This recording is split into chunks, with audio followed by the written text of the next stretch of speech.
Hi! In front of me is NOKIA G22 and today I would like to show you how you can set up face unlock on this device.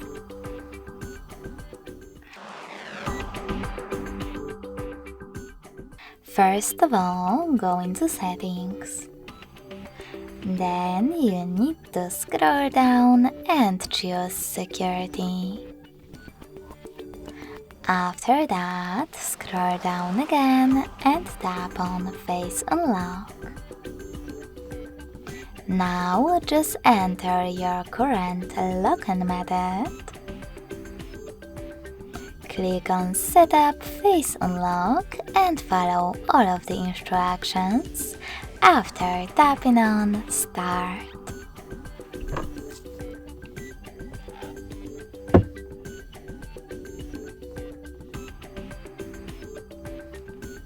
Lastly, click on Done.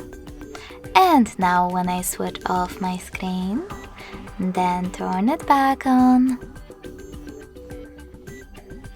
I can see that Face Unlock is working properly.